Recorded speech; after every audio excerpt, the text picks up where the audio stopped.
this book that Jeff Randolph and I discussed, The Forest Passage. I think I did a 3-part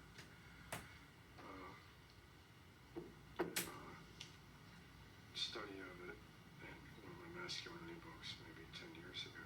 But I really like the graphic. Peeling you got the city skyline and you peel a strip away and there's the forest with filtered sunlight coming through. That's lovely. This is 1951.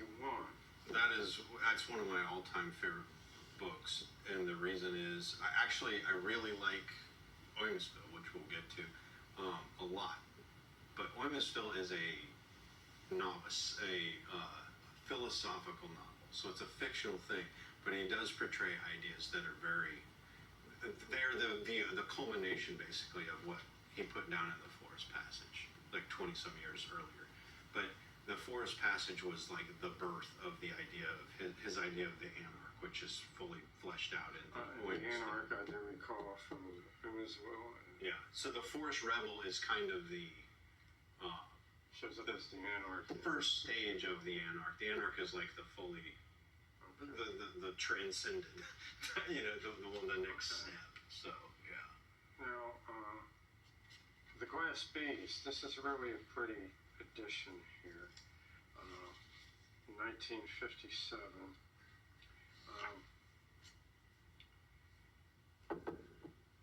I thought it was a really lovely novel. It's like a science fiction novel. It's sci-fi before sci-fi kind of became it. And you see that with he had a prescience that he could see things coming down the pike. This was written when Philip K. Dick was still doing like detective and space stories and things like that, just like standard.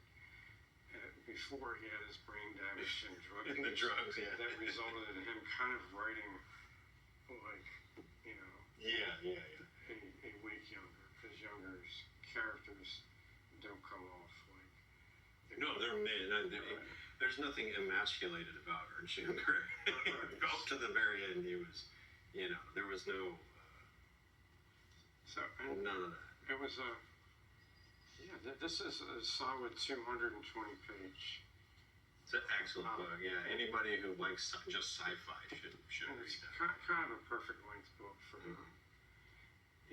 man that's into some introspection. Women like 400 to 500-page novels more, just for the extra wordage and just to stay with a comforting storyline longer. But thinking about what you're reading does start to become harder after about 200 pages. Right, and unless you're doing like a Frank Herbert Dune, like where the ecology is a character in itself, that's why that's a 1,000-page book.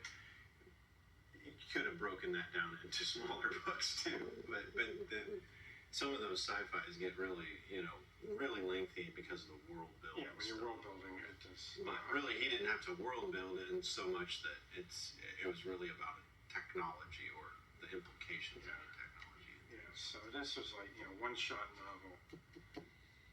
I think this is really about the perfect length for science fiction. And as well, you have 2 copies of this. One of which is kind of marked up, so you have given that to me to travel with, and I'll read it.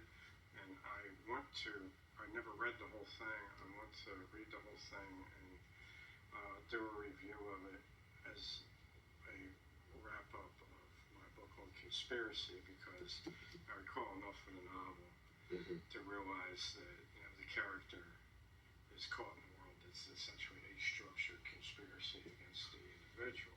Right. And that's the whole idea of the anarch, is literally how can man, and he touched on this in the Force, but how can man maintain his idea, the individual maintain this idea of freedom in an oppressive, and in the Force Passage it was like a tyrannical government, which is why he always goes back to the voting thing, becomes a questionnaire and all this. Oymasville is like a dystopian future where that has come to pass, where the sort of liberalism of the quote-unquote liberalism of the United States and the Western powers after the war and the Soviet kind of oppressive communist system kind of came to fruition, and that is the norm. That is so. These things are both very oppressive towards the individual, and where and this kind of blends in with his brother's work and some of his work about technology, and some Heidegger. He corresponded with Heidegger a lot as well. In fact, I think Heidegger said that Ernst Junger is the only true heir to Nietzsche's thought. And it makes a lot of sense because he definitely read a lot of Nietzsche and was influenced by Nietzsche, but he also had plenty of criticisms of Nietzsche later. And I think that Ernst Junger's life itself is like what Nietzsche was thinking of with the Übermensch, or the sort of, vital life and things like that. He lived that, whereas, Nietzsche just talked about it. Nietzsche fans aren't going to like to hear that, but... Okay, so, speaking of which, The Failure of Technology by Friedrich George Junger. I didn't even know he had a brother. I never looked into this guy. I just read the one book. Yeah, he was also in World War I, and he was the younger brother. He wrote.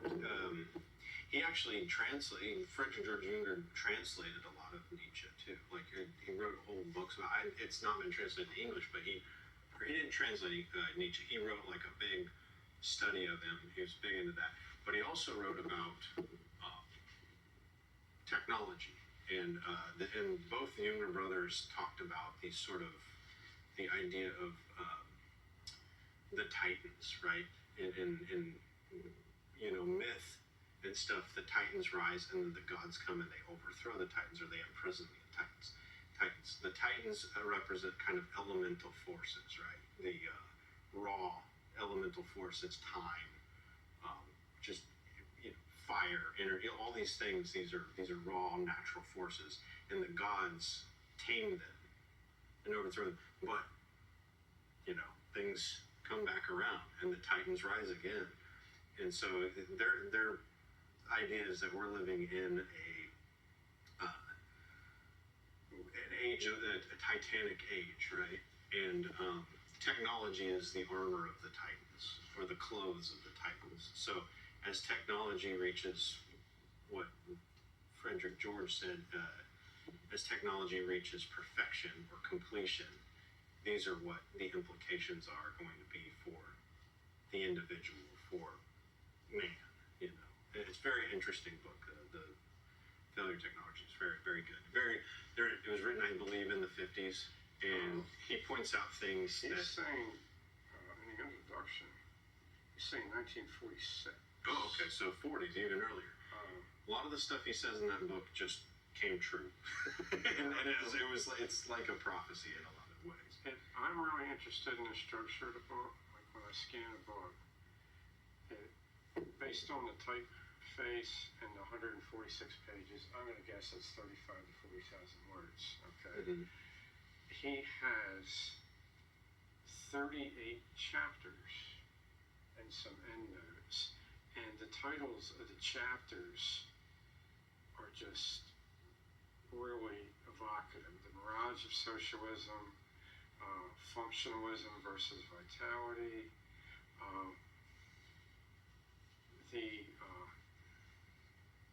the Victory of Dead Time over Lifetime. Mm-hmm. Okay, The Pillage of the Earth. I'm reading backwards through here. The Delusion of the Saving of Labor. Mm-hmm. The Delusion of Wealth. Delusion, subjugation. What he's putting in here, how technology usurps the state and serves itself. And the individual as well. This is sounding a lot like Uncle Ted. Mm-hmm. Yeah, and yes, you read that and you're like, this is Uncle Ted, 30 years before Uncle Ted, or whatever, did he write that in the 70s? When did Uncle Ted write his... I think the manifesto was like in the 1980s. Yeah, but didn't he write the Technological Society and its Consequences, or was it? His manifesto was 70s or 80s. I'm not sure. But the technological slavery book that the manifesto is reworked into was written after his arrest Oh yeah, that's right. That's in right. the odds. And he states in there that I am permitted to write this based on my guilty plea. Right. Okay, so you can take that for what you will. I did read that book once and thought his main thrust that eventually any sufficiently advanced system will become self-aware. Even like a big enough military organization, company, And it will start behaving in its own to survive itself or to keep itself alive. fan base, fandom. Even that will become self-aware at a certain point and actually start to threaten the people that they're supposedly fans of. I've heard some stories from people who've like gone to conventions where like, Oh yeah. you know, like actors were afraid, Sure. you know. So that's fascinating. Yeah, there's a lot of problems with that, and it, yes, it definitely Bring bring that that. back.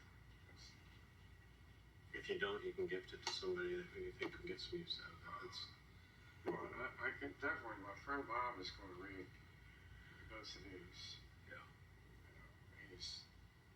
You know, he reads it